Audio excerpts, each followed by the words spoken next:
전설야담 중에서 인상적 사연 간직한 지역명소 설화 9편을 골라 담았습니다. 아래와 같은 순서로 재생됩니다. 전설야담, 독사와 까치, 멧돼지와 공의 악연. 신라 문무왕 때 강원도 복외산 중턱에 커다란 돌배나무가 있었습니다. 그 해에도 돌배나무에 먹음직스러운 열매가 주렁주렁 열렸는데 어디선지 까치 한 마리가 날아와 열매 많이 달린 가지에 앉았습니다.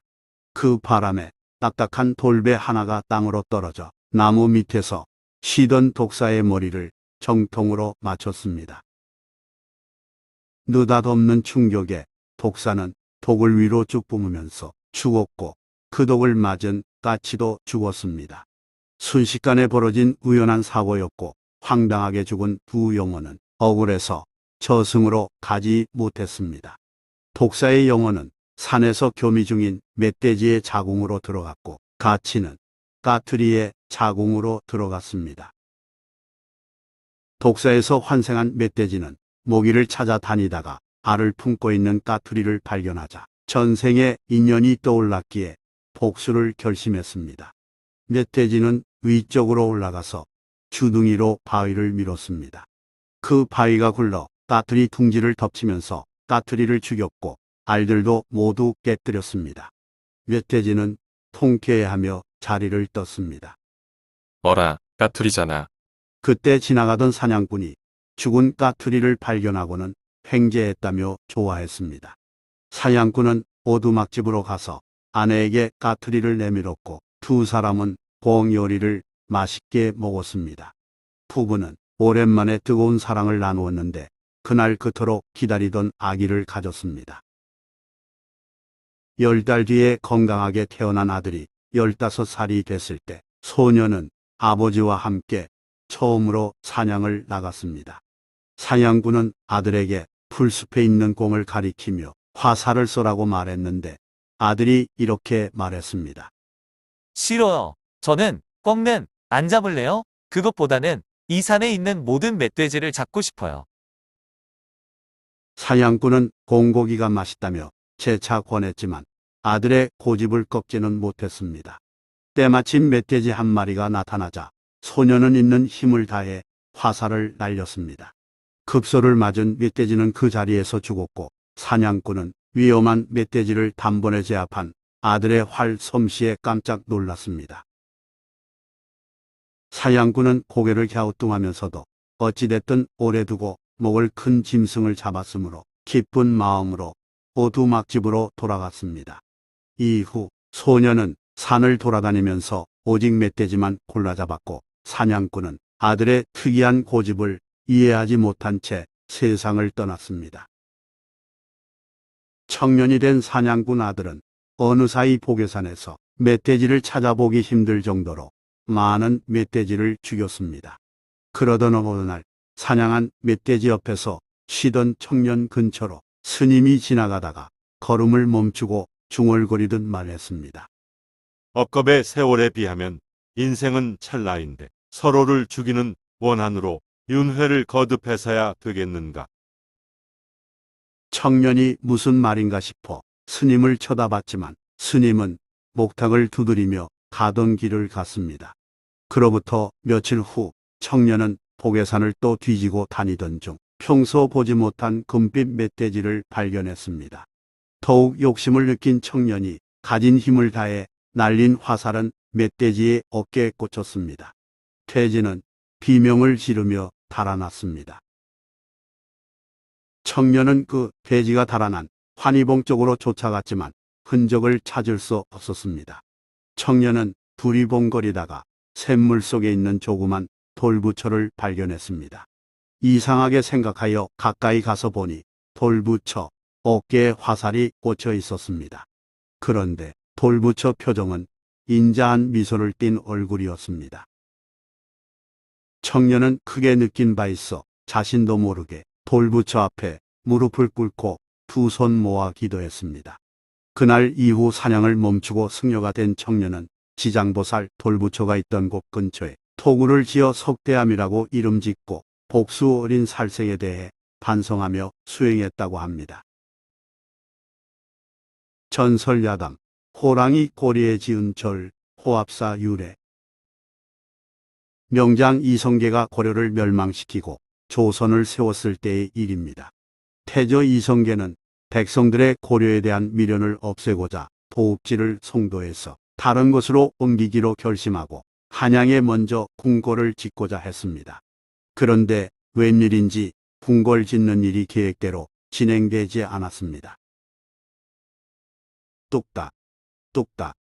인부들이 틀을 닦고 기둥을 세우고 기와를 올려 어느 정도 건물의 틀이 갖춰지기만 하면 어찌된 일인지 그날 밤에 와르르 무너졌습니다. 이러기를 여러 차례 반복되며 예정된 해를 넘기자 공사 상황을 보고받은 임금은 크게 화냈습니다. 못이라 궁궐 하나 짓지 못하고 세월만 허비하다니 이 무슨 말인고. 아르요키 황공하오나 정각이 완성될 즈음 원인 모르게 자꾸 무너지는 줄로 아르요. 듣기 싫도다. 뭔가 부실한 곳이 있으니 무너지겠지. 어찌 저절로 무너진단 말인가. 정성이 부족하고 기술에 문제가 있다는 뜻이 아니겠는가. 임금은 자신이 직접 궁궐 건축 현장으로 가서 감독하리라 마음먹고 전국에 방을 붙여서 이름난 목수들을 불러 모았습니다. 우대해준다는 말에 한양으로 달려온 목수들은 공사 중에 궁궐이 몇 차례 무너졌다는 소문을 들었으므로 각별히 신경 써서 정성을 다해 건물을 올렸습니다. 뛰어난 목수들이 힘을 합해 일하자 궁궐 건물들이 빠른 속도로 웅장한 모습을 드러냈습니다. 전각의 단청까지 칠하니 잠옷 화려해 보이기까지 했습니다. 임금은 그 모습을 지켜보며 흡족해했습니다. 이제 며칠 후면 완성될 게 분명했기에 임금은 좋은 기분으로 잠자리에 들었습니다. 하지만 다음 날 아침 임금은 청천벽력 같은 소식을 들었습니다. 상감마마 아르요키 황공하오나 그동안 심혈을 기울여 지은 궁궐 정각들이 지난밤에 모두 무너져 버렸사옵니다. 뭐라, 궁궐이 또 무너졌다고. 임금이 현장으로 가보니 위풍당당한 건물은 간데없고 부러진 제목들과 깨진 기와장들이 나뒹굴고 있었습니다. 임금은 망연자실하여 아무 말도 못했습니다. 자신이 공사를 감독했기에 누구를 탓하기도 힘들었습니다. 임금은 단념하지 않고 목수들을 재촉해 다시 공사에 나섰습니다. 공사가 마무리될 즈음 임금은 부사들로 하여금 궁궐 주위를 밤낮으로 지키게 하고 만약의 사태에 대비했습니다. 드디어 사실상 공사가 마무리됐다는 보고를 받은 날 밤에 임금은 염려되어 현장으로 행차하였습니다.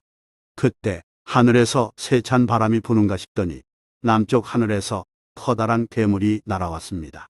두 눈은 호랑이 눈빛처럼 살기등등했고 하체는 무엇인지 알 수 없는 괴이한 존재였습니다. 임금은 어서 화를 쏘라고 명했지만 싸움터에서 잔뼈가 굵은 담대한 임금과 달리 대부분 병사들은 겁을 집어먹어서 얼어붙은 듯 그대로 있었습니다.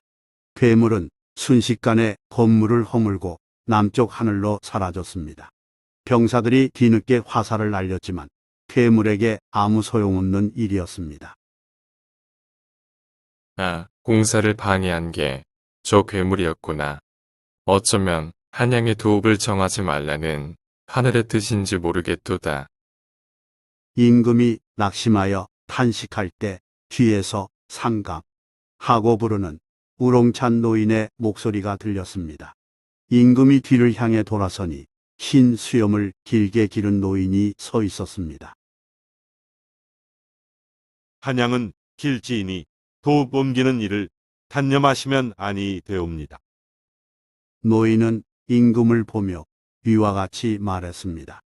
임금이 누구시냐고 묻자 노인은 신분을 밝히지 않은 채 이렇게 말했습니다. 괴물이 사라진 곳의 형상을 살펴보십시오. 노인이 가리킨 곳을 보니 호랑이 옆모습을 닮은 삼봉우리였습니다. 그 삼봉우리는 한양을 굽어보고 있었습니다. 노인은 호랑이 닮은 삼봉우리가 괴물의 정체라면서 해결책을 알려줬습니다. 호랑이는 본시 꼬리를 밟히면 힘을 쓰지 못합니다. 꼬리 자리에 절을 지은 후 궁궐을 지으면 더 이상 변고가 생기지 않을 것입니다. 말을 마친 노인은 껄껄껄 웃으며 어디론지 사라졌습니다. 임금은 노인이 말한 호랑이 꼬리 자리에 사찰을 세웠습니다. 그런 뒤에 궁궐을 짓자 무너지는 일 없이 무사히 완공됐습니다. 임금은 그 사찰 이름을 호압사라고 명명했습니다. 호랑이를 누르는 절이란 뜻입니다. 호압사는 지금의 서울 시흥동 동쪽, 관악산 서쪽 줄기에 있습니다. 호압사 창건 시기에 대해서는 전설 속의 태조 때라는 설과 태정 때인 1407년이라는 두 가지 설이 있습니다. 후자의 경우 1943년 승려 안진호가 쓴 봉은 봄말사지가 출전인데 20세기 기록이므로 단정할 수는 없습니다. 어쨌든 호압사는 조선 초기에 세워졌고 작은 규모입니다. 전설야담, 뱅굴과 인신공양.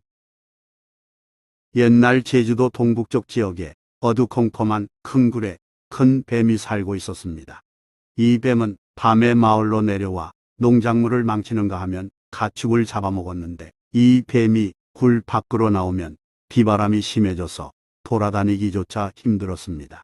마을 사람들은 피해를 막기 위한 대책 회의를 열었습니다. 여러 의견이 나왔고 뱀에게 재물을 바쳐야 한다는 주장과 뱀을 없애야 한다는 두 가지 의견으로 갈라졌습니다. 가장 좋은 방법은 뱀을 죽이는 것이지만 누가 어떤 방법으로 죽이느냐는 문제에 부딪혔습니다. 사람보다 몇 배나 큰 뱀을 죽이겠노라 나서는 사람은 아무도 없었습니다. 제물로 뱀을 달래봅시다. 마을 사람들은 뱅굴 앞에 고기와 떡을 한 상 차려놓고 정중히 제사를 올렸습니다. 하지만 그날 밤 비바람이 더욱 심하게 몰아쳤고 놀란 사람들은 다시 모여서 대책을 논의했습니다. 보통 제물로는 안 되는 모양이니 15살 된 처녀를 제물로 바칩시다. 딸을 가진 부모들은 한사코 반대했지만 결국 다수에 밀려 그렇게 결정되었습니다. 공교롭게도 처녀를 바치자 뱀이 마을에 나타나지 않았기에 마을 사람들은 해마다 한 번씩 처녀 제물을 바쳤습니다. 그러던 1513년 겨울 나이 19세에 불과한 젊은 청년 서련이 제주에 왔습니다. 서련은 1494년에 태어났고 외조부가 너무 일찍 부모 잃은 손자에게 불쌍하다는 뜻으로 련이라는 이름을 지어주었지만 총명하고 당찬 인물이었습니다. 서련은 18세 때 묵과에 급제하여 이듬해 겨울 제주 판관에 부임했는데 이상한 걸 느꼈습니다. 관사와 모든 집이 초가로만 되어 있네. 어찌된 일인가? 서련이 관석과 도민에게 물어보자 다음과 같은 대답이 돌아왔습니다. 한라산 기슭에 석굴이 하나 있는데 큰 뱀이 주민들에게 피해를 주기에 그걸 달래고자 하기 위함입니다. 해마다 15세 처녀를 제물로 바치고 있으며 뱀이 열기와 연기를 싫어하므로 기와를 굽지 못해 모든 집이 초가이옵니다. 그 말을 들은 서련은 사람들의 어리석음을 한탄하며 즉각 시정에 나섰습니다. 뱀이 요기를 부린다는 건 미신이니라. 내일부터 기와를 구워 지붕에 올리도록 하라. 그리고 내년에 제물을 바치는 날 내가 직접 그 뱀을 없앨 테니 그리 알라. 사람들은 부정탈까봐 벌벌 떨며 말렸지만 서련은 뜻을 굽히지 않았습니다.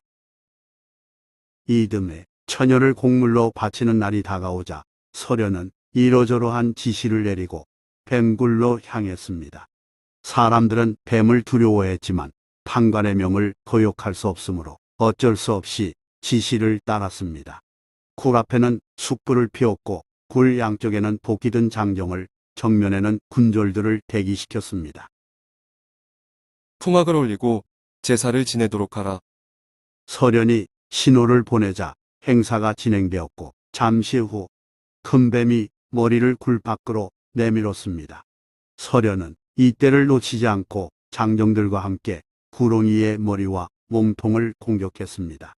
서련은 장창으로 뱀을 찔렀고 장정들은 도끼로 뱀의 머리를 내리쳤으며 군졸은 불화살을 쏘았습니다. 저놈들은 불에 태워 죽이도록 하라.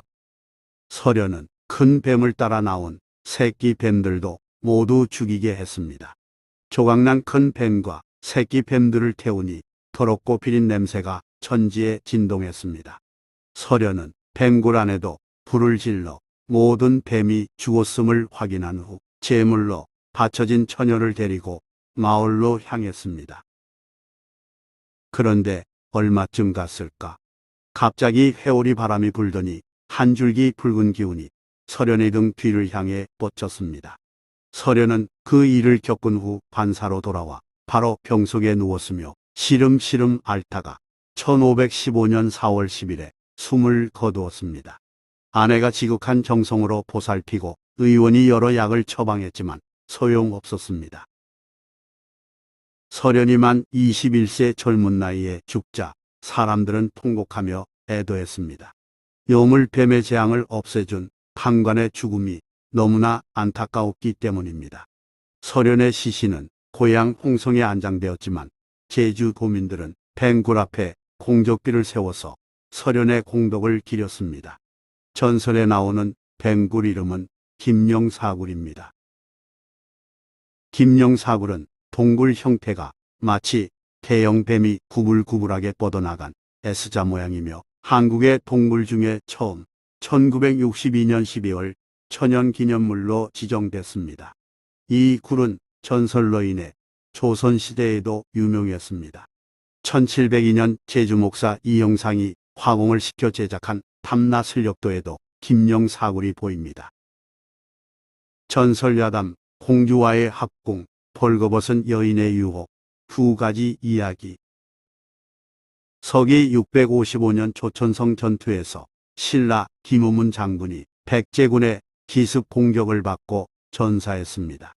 이에 따라 태종무열왕의 둘째 딸 요석공주는 남편과의 사이에 낳은 두 딸을 키우며 홀로 살아야 했습니다. 그러던 어느 날 한 스님이 거리에서 이상한 노래를 부르고 다닌다는 소문이 들렸습니다. 누가 자로 빠진 도끼를 내게 주겠는가? 내가 자루를 박아 하늘을 떠받칠 기둥을 바치겠노라.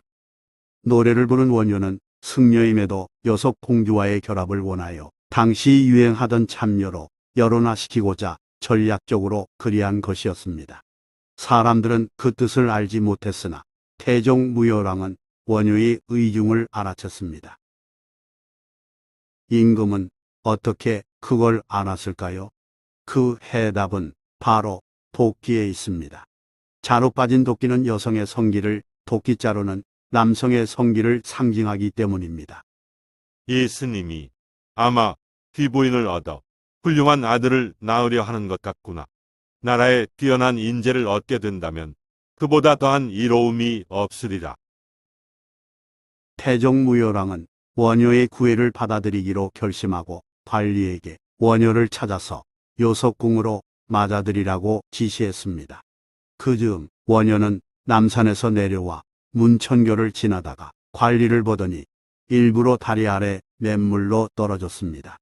관리는 옷이 흠뻑 젖은 원효를 건져내어 근처 요석궁으로 업고 갔습니다. 이렇게 해서 요석궁에 든 도끼자루 원효와 자루 없는 도끼 요석공주는 인연을 맺었으며 이후 요석공주에게 태기가 있더니 하늘을 바칠 만한 기둥의 씨앗, 설총을 낳았습니다. 어려서부터 총명하고 재주가 뛰어났던 설총은 훗날 대학자가 되어 신라는 물론 당나라에까지 그 이름을 떨쳤습니다. 한편 원효는 요석공주와의 실계 이후 소성거사라고 자칭하며 거리로 나섰습니다. 길에서 한 광대가 이상한 모양의 표주박을 가지고 춤추는 놀이를 구경하고는 깨달은 바가 있어 광대 같은 복장을 하고 불교 이치를 노래로 지어 세상에 알렸습니다. 그러다 조용한 곳에서 수도할 때 이상한 체험을 했습니다. 원효가 경기도 소요산 토굴에서 수행할 때의 일입니다. 비바람이 거세게 몰아치던 날 밤에 여인의 목소리가 들렸습니다. 헛소리가 들리다니. 아직도 여인에 대한 동경이 내게 남아있구나. 원효는 자신이 잘못 들었다고 생각하여 계속 불경을 공부했지만 재차 여인의 목소리가 들렸습니다. 스님, 안에 계신가요? 스님, 문 좀 열어주세요. 놀란 원효가 벌떡 일어나 거정문을 열었더니 비 맞은 채 덜덜 떨고 있는 여인이 있었습니다. 그럼에도 원효가 선뜻 들어오라는 말을 하지 않자 여인이 애원하듯 말했습니다. 스님, 길이 몹시 어두우니 하룻밤만 지내고 가게 해주세요. 원효가 몸을 틀어 들어올 공간을 열어주자 여인은 재빨리 안으로 들어섰고 화롯불 근처로 가서 몸을 데웠습니다. 원효가 등잔에 불을 밝히니 물에 젖은 여인의 몸이 그대로 드러났습니다. 순간 원효는 욕망을 느꼈기에 여인을 들어오게 한 일에 대해 후회했습니다. 그때 여인이 말했습니다. 스님, 추워서 견딜 수가 없어요. 제 몸 좀 비벼주세요. 비에 젖어 속살이 훤히 들여다보이는 여인을 바라보기도 괴로운데 접촉을 해달라니 원효는 난감해하다가 이렇게 생각했습니다. 욕망은 마음에 따라 일어날지니 내 마음에 색심이 없다면 이 여인은 목석이나 다름없으리라. 원효는 여인의 차가워진 몸을 주물러 녹여주기 시작했습니다. 하지만 풍만한 여체를 만지자 재차 욕망이 일어났기에 원효는 여인의 몸에서 손을 떼었다가 옛날 해골물을 떠올렸습니다. 밤에 모르고 마셨을 때는 달았지만 아침에 해골에 담긴 물임을 알고 일체의 심조를 깨달은 이를 생각하며 마음을 다스렸습니다. 일체의 심조는 모든 것은 마음먹기에 달려있다고 여기는 마음가짐을 이루는 말입니다. 원효는 다시 여인의 몸을 주물러주면서 다음과 같이 생각한 후 연부를 외웠습니다. 이 여인을 목석으로 볼 것이 아니라 있는 그대로의 여인으로 보면서도 마음의 색심이 잃지 않으면 내 수행은 온전해지리라. 어느덧 아침이 되자 비는 그쳤고 밝은 기운이 사방에 퍼졌습니다. 원효는 밖으로 나가서 물이 맑아진 옥류천에 몸을 담그며 정신을 맑게 했습니다. 간밤의 욕망을 물리친 자신에 대해 뿌듯해하며 스스로를 칭찬했습니다. 그때 그 여인이 다가오더니 이렇게 말했습니다. 스님, 저도 목욕을 해야겠어요. 말을 마친 여인은 옷을 훌훌 벗더니 알몸인 상태로 물에 들어가서 원효 곁으로 다가갔습니다. 여인의 몸매는 눈부시게 아름다웠고 그 순간 원효는 참기 힘든 색심을 느꼈습니다. 그렇지만 원효는 욕망에 항거하고자 눈을 부릅뜨고 여인에게 말했습니다. 너는 나를 유혹해서 어쩌자는 것이냐? 그러자 여인이 미소 지으며 입을 열었습니다. 스님, 제가 언제 스님을 유혹했나요? 스님이 저를 색심의 눈길로 보시는 것이지요. 예상치 못한 여인의 말은 원효에게 큰 충격을 주었습니다. 색심으로 보는 눈길이란 말은 계속 원효의 머리를 지배했고 이내 깨달음을 주었습니다. 그래, 바로 그거로구나. 그것으로 인해 생기는 그 마음까지도 버려야 하는 그 도리.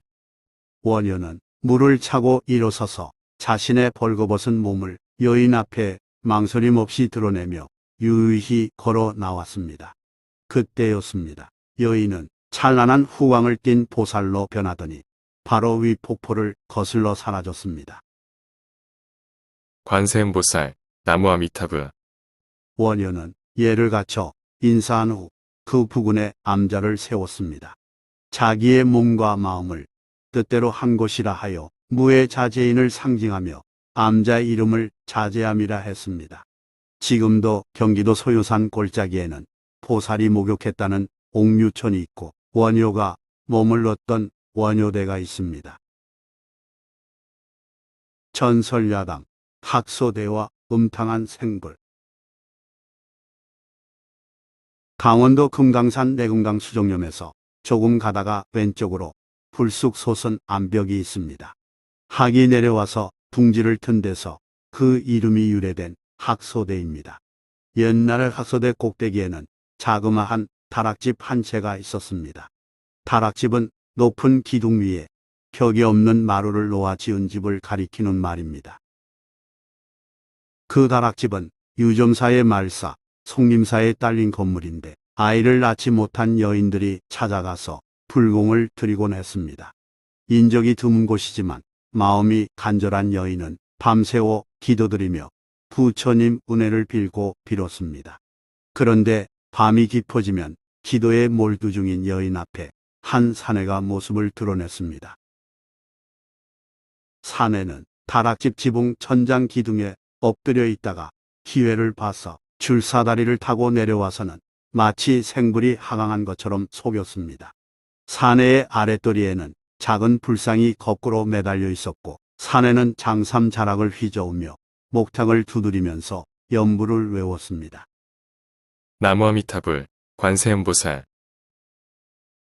눈 감고 두 손 비비며 잉태 소원을 빌던 여인이 연불 소리에 깜짝 놀라 눈을 뜨고 꿈인지 생시인지 헷갈려 하면 사내는 소원에 응답하고자 왔노라라는 말로 의심을 풀어줬습니다. 여인이 황당하다는 표정을 지으며 더욱 의심하면 사내는 그대의 정성이 부족하니 그냥 돌아가노라라는 말과 함께 나가버렸습니다.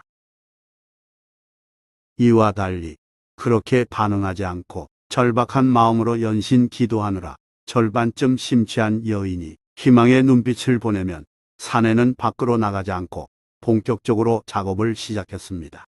사내는 아이를 베게 하는 비방을 알려주겠다면서 이렇게 말했습니다. 반듯한 자세로 누운 후 눈을 감은 채 저고리 고름을 푸시오. 여인이 시키는 대로 하면 사내는 그 곁으로 다가가 장삼 소매자락에서 달걀을 하나 꺼내어 여인의 몸 위에서 천천히 굴렸습니다. 달걀이 점점 아래로 내려가면 여인은 살 간지러운 촉감과 함께 온몸이 긴장됨을 느꼈습니다. 눈을 감았기에 촉감이 더욱 잘 느껴졌습니다. 계속 눈을 감은 채 느낌의 몸을 맡기세요.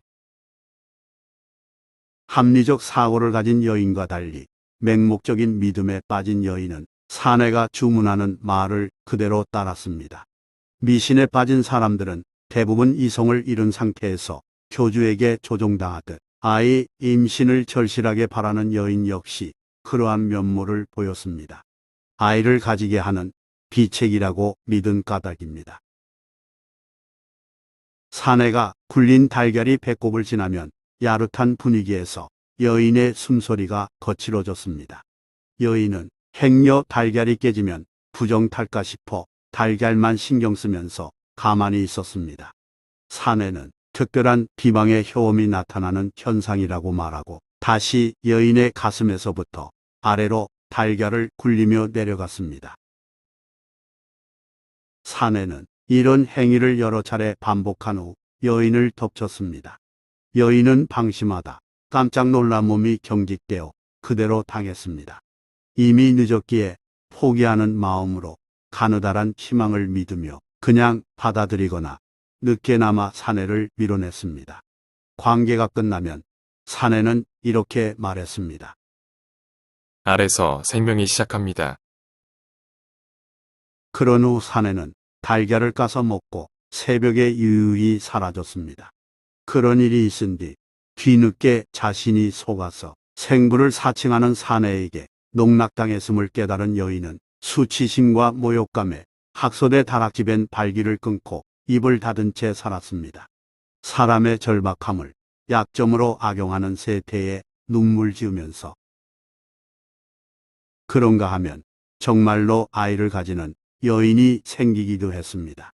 우연인지 아니면 남편의 결함으로 인한 불임이 정체 모를 사내와의 관계로 해결된 것인지는 모르지만 소문을 듣고 다른 불임 여인들의 발걸음이 학소대 다락집으로 이어졌습니다. 점쟁이가 10가지 틀려도 한 가지만 맞히면 용하다고 소문나는 것과 같은 이치입니다. 사내는 며칠에 한 번씩 다락집으로 찾아와 불공 들이는 여인을 상대로 이런 음탕한 짓을 했습니다. 그게 다른 사람에게든 하늘에게든 좋게 보일 리 없습니다. 어느 날 사내가 천장의 비밀문을 손질할 때 맑은 하늘에서 벼락이 떨어져 다락집을 불태웠습니다. 그와 함께 사내는 그 자리에서 즉사했습니다. 생불행세를 한 사내의 정체가 누구인지는 모릅니다. 속림사에 타락한 스님이었다는 말도 있고 스님으로 변장한 파라코 혹은 건달이라는 말도 있습니다. 그가 누구이든 간에 신성한 부처의 이름으로 여러 여인에게 몹쓸 짓을 한 만큼 그의 참혹한 말로는 동정받을 여지가 없습니다. 전설야담, 개가 밥솥을 뛰어넘은 연유. 옛날 경상도 창원군 백일리에서 김진사가 효자 아들의 참한 며느리와 함께 유복하게 살고 있었습니다. 선대로부터 물려받은 재산도 넉넉해서 별다른 걱정 없는 여유로운 삶이었습니다. 그러던 어느 날 아침 김진사의 며느리가 솥뚜껑을 열고 밥을 푸려는데 집에서 기르는 개가 그 솥을 뛰어넘었습니다. 기겁한 며느리가 부지깽이로 개를 때리자 매 맞은 개는 깽깽거리며 요란하게 지저댔습니다. 시끄러운 소리에 시어머니가 부엌으로 들어와서 며느리에게 무슨 일이냐고 물었습니다. 며느리는 소란 떨어 죄송하다고 말했을 뿐 개가 미움받을까 싶어서 밥솥 위를 뛰어넘었다는 말은 굳이 하지 않았습니다. 개는 평소에 주인 말을 잘 들었고 특히 며느리를 잘 따랐습니다. 그러하기에 며느리는 개의 행동을 일시적이고 돌발적인 특이사항으로 생각했습니다. 하지만 다음날 아침에도 며느리가 밥솥을 열었을 때 개는 김이 자욱하게 솟아오르는 밥솥 위를 훌쩍 뛰어넘었습니다. 며느리가 개에게 아무리 야단쳐도 소용없었습니다. 며칠 동안 이런 일이 반복되자 견디다 못한 며느리는 할 수 없이 이 괴이한 사실을 시어머니에게 알렸습니다. 시어머니가 남편에게 전하며 대책을 묻자 김진사는 굳은 표정을 지으며 단호하게 말했습니다. 개가 그런 짓을 하는 건 집안의 불길한 징조이니 내일 날이 새는 대로 개를 잡아야겠소. 그날 밤 자정쯤 건넌 마을로 출가한 김진사의 딸은 이상한 꿈을 꾸었습니다. 꿈에서 친정집 개가 자기 새끼에게 사람 말로 다음과 같이 하소연했습니다. 사람들이 내 마음을 몰라주니 정말 답답하구나. 주인집 부엌 천장에는 큰 지네가 도사리고 있는데 주인댁 며느님이 밥솥을 열면 김이 천장으로 올라가서 지네를 자극한단다. 그러면 지네가 무서운 독을 내뿜게 되고 그 독이 뚜껑 열린 밥솥으로 떨어지므로 그걸 막지 않으면 주인댁 식구가 그 밥을 먹어서 죽게 된단다. 그래서 나는 날마다 밥솥 뚜껑이 열릴 때마다 뛰어넘어 천장에서 떨어지는 지네의 동물을 막곤 했어. 이런 까닭을 모르는 주인댁이 나를 불길한 짐승이라며 내일 죽이려 하는구나.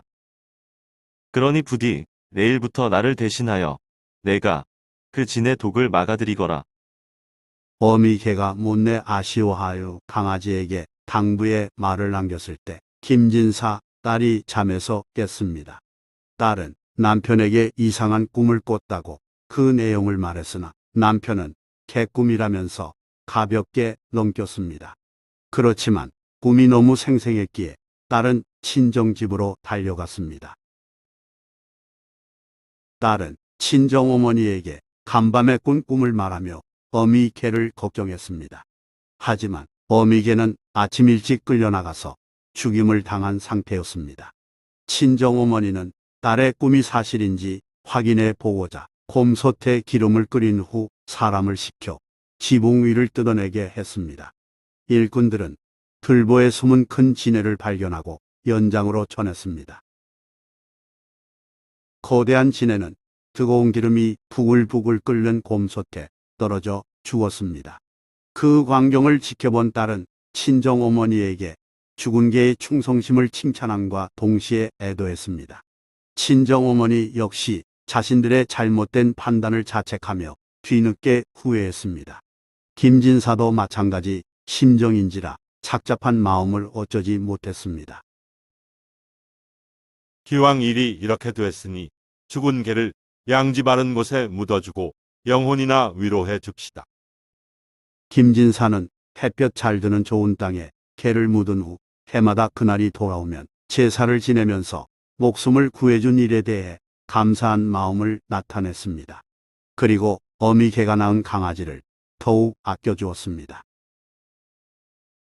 한편 어느 때부터인가 봄이 되면 개 무덤 근처에 이름 모를 꽃이 피어났기에 마을 사람들은 그 꽃을 개꽃이라 불렀고 개가 묻힌 작은 산을 개무덤 산이라고 불렀습니다. 그 꽃이 어떤 꽃인지는 정확히 알 수 없으나 공교롭게도 독이 있어 먹지 못하는 철쭉을 개꽃이라고 부르는 점은 흥미롭습니다. 전설야담 검은 고양이와 검은 개의 대결. 옛날 경상도 월성군 안강을에서 서쪽으로 10리쯤 떨어진 곳에 당수나무가 있었습니다. 당산나무의 사투리인 당수나무는 마을을 지켜주는 신령이 깃들어 있다고 생각하여 제사 지내는 나무를 가리키는 말입니다. 이 나무 바로 앞에는 작은 집이 하나 있었으며 젊은 부부가 가난한 살림을 꾸리며 살아갔습니다. 가족이라곤 6개월 남짓 되는 아기와 검은 개 한 마리, 검은 고양이가 전부였습니다. 검은 개는 몸집이 크고 총명했기에 부부는 술이라고 부르면서 무척 예뻐했습니다. 이에 비해 검은 고양이는 집안을 뒤져 멋대로 음식을 모조리 먹어 치우기 일쑤였고 그로 인해 간혹 부부싸움을 하기도 했습니다. 골칫덩어리 검은 고양이를 없애시다. 남편의 의견에 아내는 그럴 수 없다며 반대했습니다. 그렇지만 고양이가 집안 음식을 계속 축내자 남편은 검은 고양이를 반드시 죽여야겠다고 결심했습니다. 사람 먹을 음식도 부족한데 고양이만 자기 배를 채우니 너무 미웠던 까닭입니다. 남편은 어떻게 죽일지 고민하다가 집 앞에 있는 큰 나무를 떠올렸습니다. 남편은 아내에게 계획을 밝히면서 더 이상 말리지 말라고 통보하듯 말했습니다. 아내는 검은 고양이를 해치면 둔갑해서 복수한다는 말을 들었다며 극구 말렸습니다. 그러나 남편은 기어코 검은 고양이를 큰 나무에 매달아 죽였습니다. 얼마 후 이상한 일이 생겼습니다. 멀쩡했던 아기의 왼쪽 다리에 검은 고양이 털과 흡사한 털이 몇 개 생긴 것입니다. 아내는 불길하다며 불안해했지만 남편은 우연의 일치일 뿐이라며 애써 부정했습니다. 착각인지는 모르나 밤마다 성난 고양이 울음소리가 들렸기에 부부는 아기가 우는 소리에도 예민한 반응을 보였습니다. 그로부터 열흘쯤 됐을 때 어느 도사가 부부의 집 앞을 지나다가 걸음을 멈추고 물 한 사발을 청했습니다. 부부는 도사의 분위기가 예사스럽지 않다고 생각해서 물을 올리며 고민을 털어놓았습니다. 부부로부터 자초지종을 들은 도사는 눈을 감고 염주를 굴리며 뭔가 생각하더니 이렇게 말했습니다. 고양이가 안가품하는 것이고 어린 것의 목숨이 위태롭소. 마침 이 집에 검은 개가 있으니 내일 밤까지 잘 먹여서 힘을 돋우어 주시오. 도사는 그렇게 말하고 가던 길을 떠났습니다. 부부는 도사의 뒤를 바라보며 머리 숙여 인사한 뒤 고기를 구해와 검은 개 수리에게 먹였습니다. 다음 날 밤이 깊어 자정이 됐을 때 갑자기 수리가 두 발로 땅을 핥히면서 요란하게 짖었습니다. 불안감을 느낀 부부가 문구멍으로 밖을 살펴보니 멀리서 조그만 불덩어리가 다가오면서 점점 커지더니 고양이 형체가 되면서 사나운 불길로 변했습니다. 수리는 그 불길에 뛰어들어 몸부림치면서 싸웠습니다. 부부는 집에 불이 붙을 것 같기에 아기를 안고 재빨리 집을 탈출했습니다. 잠시 후 불덩어리는 집을 불태웠고 수리는 물독을 넘어뜨려 몸을 적신 후 다시 불덩어리에 맞섰습니다. 하지만 몸에 불붙은 수리의 목숨이 위태로웠습니다. 그 직후 하늘에 먹구름이 몰려오더니 천둥소리와 함께 비가 내렸습니다. 부부는 폭포처럼 쏟아지는 빗줄기에 감사하며 눈물을 흘렸습니다. 부부가 집이 있는 쪽을 바라보니 불길은 꺼졌지만 수리가 온몸 털이 다 타버린 채 축 늘어져 쓰러져 있었습니다. 남편이 달려가서 수리를 흔들었지만 이미 숨진 상태였습니다. 부부는 큰 나무 밑에 땅을 깊이 파서 수리를 묻어주었습니다. 그런 후 부부는 수리의 명복을 빌면서 고마운 마음을 표현했습니다. 이후 아기의 몸에 났던 고양이 털이 말끔히 없어졌습니다. 이 일이 있은 뒤부터 마을 사람들은 큰 나무를 신령한 수리 당수나무라고 부르며 해마다 개가 죽은 날에 제사를 지냈습니다. 나중에는 당수나무라고 불렀고 아플 때 기도드리는 사람이 많았다고 합니다. 전설야담, 상사병 걸린 총각과 흑령. 절제사 김윤수가 마병과 보병 3,436명을 거느리고 개성부 판문평에 주둔했다. 1451년 조선왕조실록에 실린 내용으로 미루 판문평은 매우 넓은 들판이었음을 알 수 있습니다. 여기서 판문은 널빤지로 만든 문을 이르는 말이며 널빤지로 대문을 만들던 풍습이 있었던 그 지역 명칭 널문리에서 유래된 말입니다. 경기도 파주 널문리에는 강물이 흐르는데 고려 공민왕은 홍건적이 침입해왔을 때 널빤지로 만든 나무 다리를 건너 경상도 안동까지 파천한 바 있습니다. 널문리라는 지명이 그때 생겼다는 설이 있으며 임진강을 가로지른 다리 널문교에는 아름다운 여인을 짝사랑한 총각의 이야기가 전해옵니다. 고려 말엽 널문리 부근 마을에서 한 촌장이 어여쁜 외동딸과 함께 살고 있었습니다. 촌장의 딸 옥화는 얼굴이 곱고 몸가짐이 단정해서 동네 총각들로부터 애정어린 눈길을 가득 받았습니다. 힘센 장사로 소문난 억새 총각도 옥화를 좋아했지만 마음을 드러내지 못하고 끙끙 앓다가 급기야 상사병에 걸려 드러누웠습니다. 억새야, 도대체 왜 그러니? 어머니는 활달한 옥새가 평소와 다르게 아무 말도 하지 않고 우울하게 지내다가 몸져눕자 아들에게 무슨 일이 있었냐고 물었습니다. 옥새는 대답하지 않은 채 그저 멍하니 천장만 바라보며 가슴 아래했습니다. 옥새의 어머니는 다른 사람으로부터 아들이 옥화를 짝사랑한다는 사실을 전해 들었습니다. 하지만 가난한 형편에 촌장 딸과 인연을 맺기는 사실상 불가능한 일이므로 옥새의 어머니는 아들에게 옥화를 단념하고 다른 처녀를 찾아보라고 권했습니다. 식음을 전폐하여 병세가 악화된 옥새가 옥화 이름만 거듭 부르자 어머니는 다급한 마음에 촌장을 찾아가서 둘의 인연을 맺어주면 안 되겠냐고 하소연했습니다. 촌장은 사정은 딱하지만 그럴 수 없다면서 혼담을 거절했습니다. 어머니가 힘없는 발걸음으로 집에 돌아왔을 때 억새는 허공에 손을 저으면서 마지막으로 옥화를 부르고는 숨을 거뒀습니다. 옥화를 몹시 그리워하던 억새가 죽은 지 며칠 후 마을에 괴이한 일이 연달아 일어났습니다. 다리가 떠내려갔어요. 갑자기 세찬 비가 내리더니 물살 거세진 강물이 나무 다리를 휩쓸어 버렸습니다. 다음 날 마을 사람들이 긴급히 다리를 놓았지만 그 다음 날 폭풍우가 몰아치더니 강물이 또 다리를 집어삼켰습니다. 이런 일이 여러 차례 반복되자 마을에 흉흉한 소문이 돌기 시작했습니다. 아무래도 억새가 오난을 품었나 봐.